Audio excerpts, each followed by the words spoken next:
Leather complex না হলে এত ঘন ঘন বাস আসতো নাকি?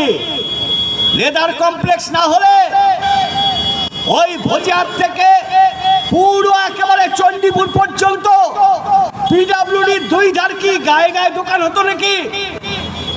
এই লেদার কমপ্লেক্স নিউ টাউন না হলে ভাঙড়ের লোককেও ওই গোসাবার লোকের মতো যারা অর্ধেক দিন আন্দামানে চলে যাচ্ছে, অন্ধ্রপ্রদেশে চলে যাচ্ছে, কাজের সন্ধানে যেতে হতো। আমাদের একমাত্র জেলায় ভাঙড়, আমি দায়িত্ব নিয়েই বলছি ভাঙড়, এখানে পরিযায়ী শ্রমিক কম, বাইরের রাজ্যে কম যায়।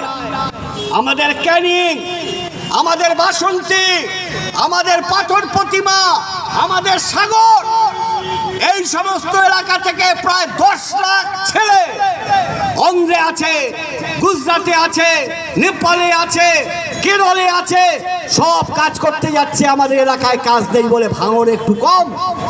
তা হলো বামফ্রন্টের অবদান। এই লেদার কমপ্লেক্সের মেগা সিটি যদি না হতো তাহলে ভাঙড়ের এই ব্যবসা বাণিজ্য আনুষঙ্গিক কাজ তারা পেত না। তাই বন্ধুগণ, আমাদের দয়া করলে হবে না, আমাদের বেড়া ভাঙতে হবে। তৃণমূলে যারা ভোট দিয়েছেন তারাও বলছেন আগের সময় ছিল ভালো, আগের সময় ছিল ভালো।